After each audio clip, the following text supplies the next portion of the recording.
Sebelumnya seperti biasa ada muqaddimah fiqhiyah dengan mukhtasar Abu Suja, takrib. Kita langsung saja. Qala Imam Abu Suja rahimallahu taala nafa'ana Allahu bihi wa bi ulumi masyayikhihi wa talamidatihi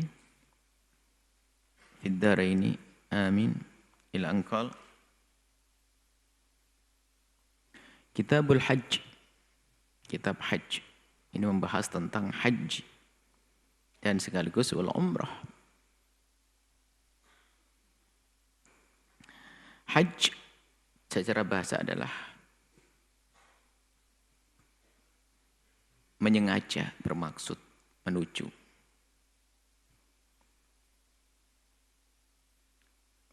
Adapun secara istilah ya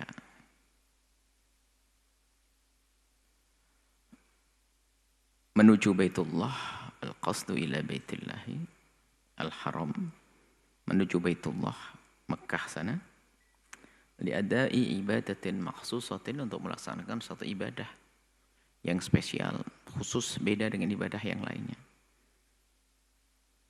Karena ibadah haji ibadah yang beda dengan yang lainnya.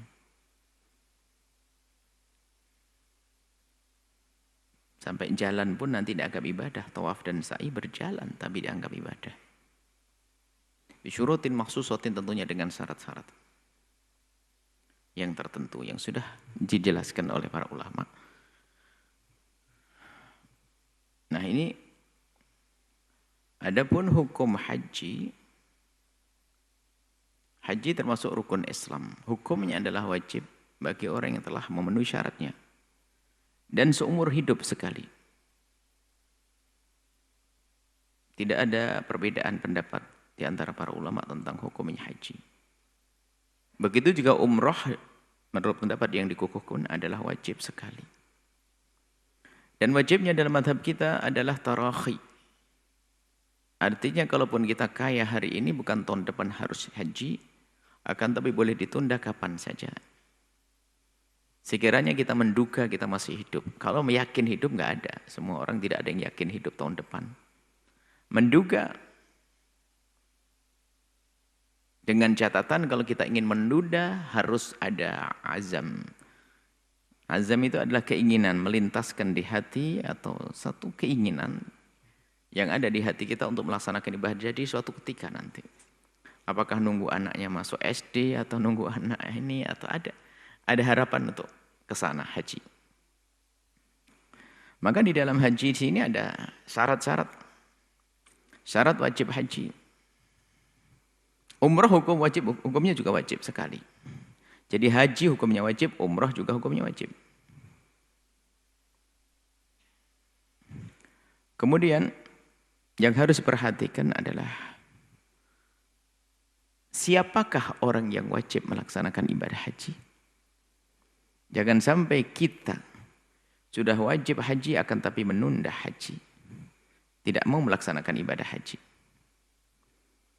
Yang wajib melaksanakan haji syaratnya adalah wa syaraitu wujubil haji sab'atu asya'. Syarat wajib haji ada 7 disebutkan di sini. Adapun perintah haji ada walillahi 'alan nasi hajjul baiti man istata'a ilaihi sabila, dan sudah diwajibkan oleh Allah atas manusia untuk melaksanakan ibadah haji bagi yang mampu untuk melaksanakannya. Syaratnya adalah pertama adalah al-islamu. Maka tidak wajib melaksanakan ibadah haji bagi seorang yang belum masuk Islam.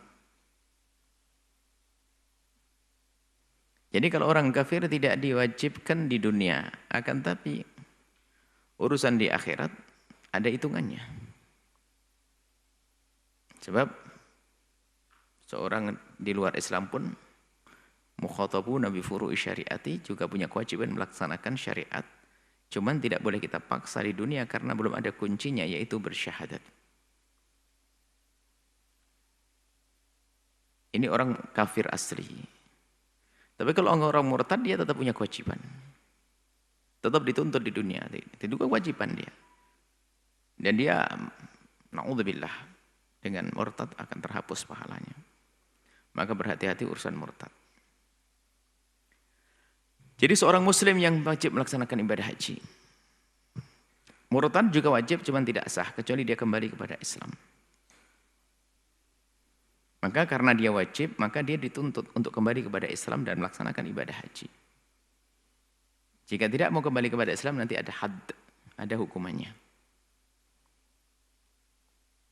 Hukum haddur riddati, hukuman bagi orang yang murtad. Imam yang boleh menegakkan adalah dengan dibunuh. Karena dia berkhianat besar. Kemudian wal bulugh. Selagi tidak balik, belum balik, maka belum wajib.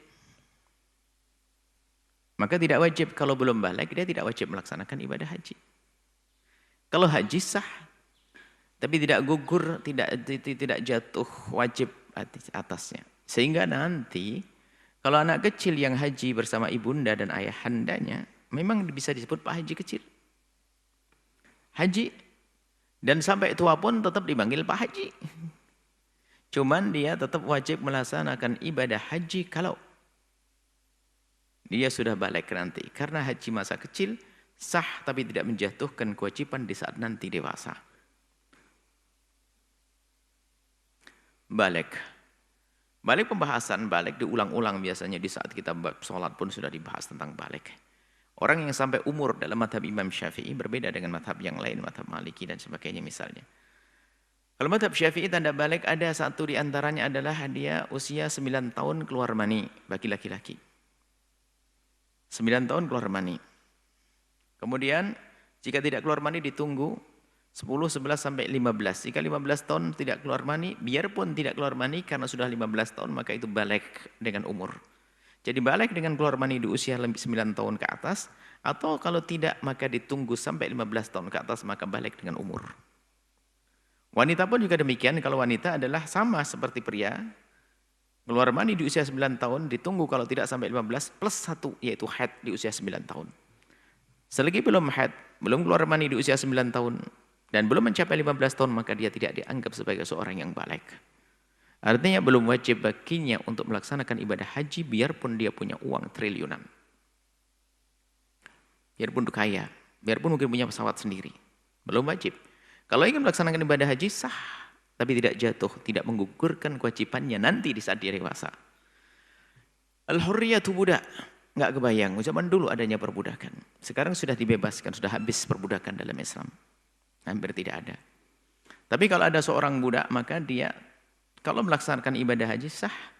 Tapi tidak menggugurkan kewajibannya jika seandainya suatu ketika dimerdekakannya seperti anak kecil. Melaksanakan ibadah haji juga sah, tapi kalau dewasa tidak. Haji yang sudah dilakukan tidak menggugurkan kewajibannya.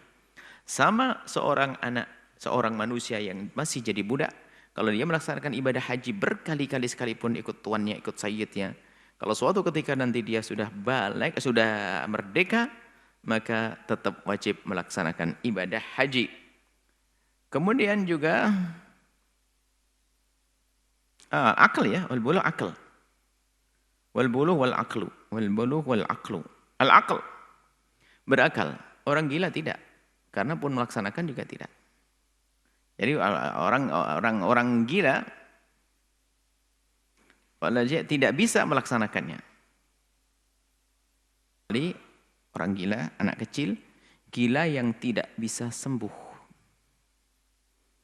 Kalau sembuh ditunggu dong kesembuhannya. Kalau sudah tidak bisa sembuh seperti anak kecil, maka walinya boleh menghajikannya.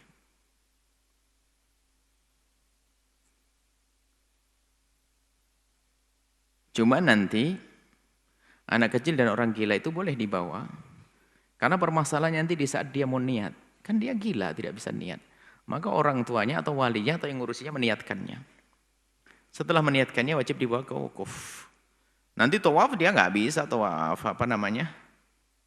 Memang dia mentawafkannya, tapi nggak bisa memenuhi syarat. Karena dia orang gila, nggak bisa suruh wudu. Jadi dia tidak punya kewajiban atas dia, maksudnya karena dia gila. Bahkan bukan saja urusan haji, yang lainnya pun juga sama, sholat dan seterusnya. Orang gila.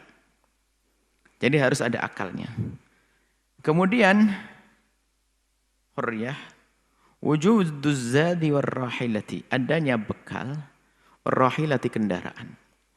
Rahilah ini bahasa lebih yang bahasa cerdas.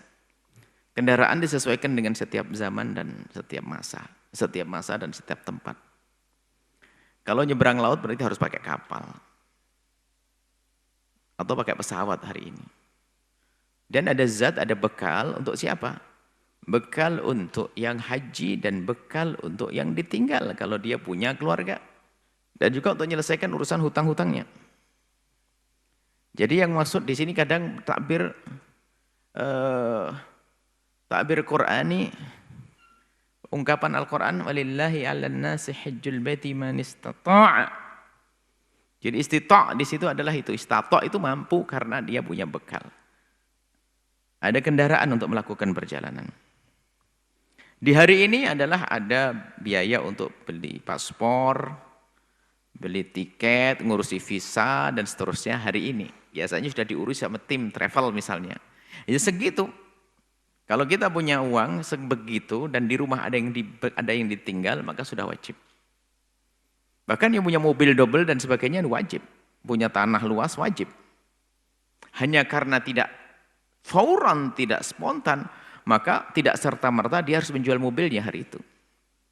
Tapi yang jelas dia sudah wajib harus sadari. Kalau orang pernah punya kendaraan lebih, mobil, kemudian tanah lebih, pokoknya banyak, maka dia sudah wajib. Artinya catatan wajib bukan berarti harus dijual, ini harus difahami. Bukan berarti mobilnya harus dijual, tapi harus dicatat dia sudah wajib. Artinya dia sudah memikirkan untuk bisa menabung. Kalau nggak mau menjual mobilnya, nggak menjual toko yang satunya, maka nggak melepas dagangannya, maka dia hendaknya menabung. Dan dicatat kalau dia sudah wajib. Kalau nanti meninggal dunia sebelum melaksanakan ibadah haji, tidak boleh diwaris itu harta warisan, kecuali sudah dipotong dulu untuk menghajikannya. Karena sudah terhitung orang yang wajib haji. Jadi seperti itu. Kemudian juga untuk nafkah yang ada di rumah, untuk bayar utangnya juga. Setelah diberesin semuanya, baru dia dianggap sebagai orang yang punya zad.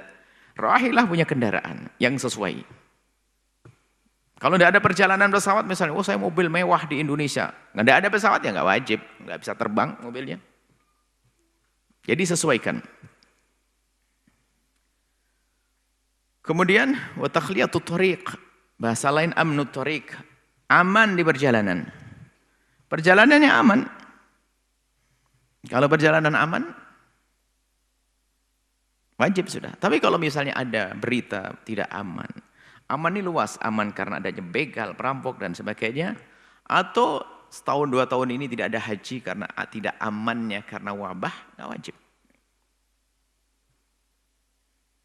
Nggak wajib. Dan tidak aman. Wa imkanul masiri, mungkin sekali untuk menempuh perjalanan untuk melaksanakan ibadah haji. Artinya dari dia itu mencukupi semuanya tadi, karena kan datangnya rezeki belum tentu sewaktu-waktu. Artinya begini, bisa jadi wah dapat rezeki nomplok sekarang berduit banyak. Cuma dari tempat ini ke tempat haji kalau mengadakan perjalanan nggak cukup. Berarti nggak imkanul masir, nggak mungkin dia melakukan perjalanan untuk melaksanakan ibadah haji. Berarti tunda tahun depan. Yang jelas setelah itu dia sudah wajib haji. Cuman karena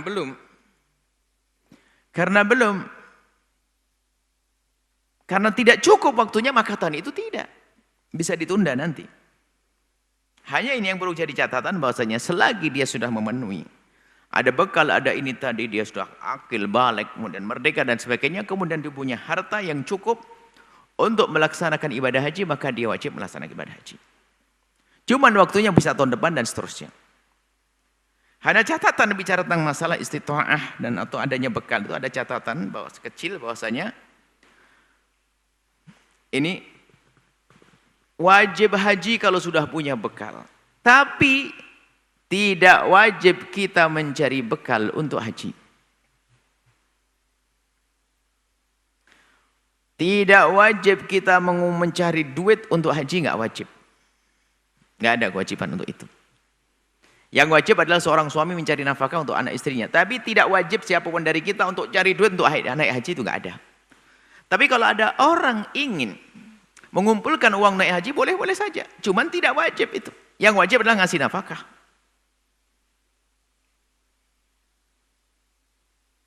Sehingga orang membatasi dirinya untuk menjadi kaya.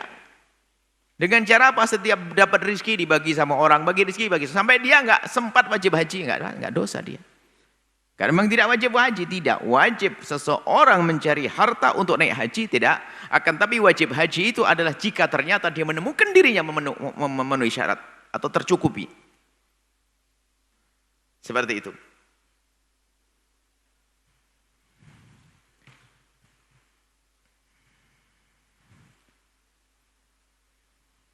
Kemudian nanti ada tambahan bagi seorang wanita. Ini pria secara umum. Jika wanita di sini tidak disebutkan, kita tambahkan bagi wanita yang mau, bagi wanita kewajibannya adalah syarat wujubnya tambah satu lagi.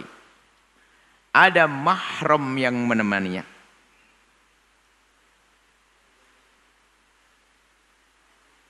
Ada mahram, apakah ayahandanya,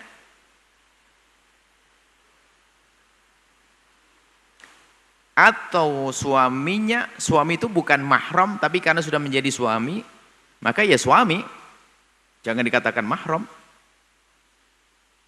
Suaminya atau anaknya. Mahram itu maksudnya adalah orang yang haram untuk dinikahi, seperti ayahnya, karena itu adalah jaminan atau penjaga keamanannya di saat di perjalanan. Jadi seorang wanita tidak wajib melaksanakan ibadah haji biarpun dia sudah memenuhi syarat-syarat yang disebutkan tadi.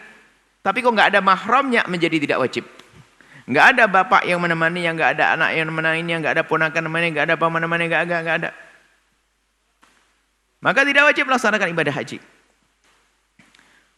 Nah, kalau memang dia nggak ada yang menemani, tapi dia punya duit, dia wajib membayar. Menghajikan ayahnya atau adiknya atau abangnya atau ponakannya menemaninya yang mahram. Karena dia punya uang. Kalau nggak punya uang hanya untuk dia saja, tidak wajib untuk membayarkan mahramnya. Nah, ada tambahan selain ini madhab kita Imam Syafi'i, wajib bagi perempuan biarpun tidak ada mahram, tapi ada nisa thiqat. Jama'atun nisa thiqat, rombongan wanita yang bisa dipercaya. Artinya rombongan wanita yang mustahil semua itu bersekongkol untuk melakukan kehinaan.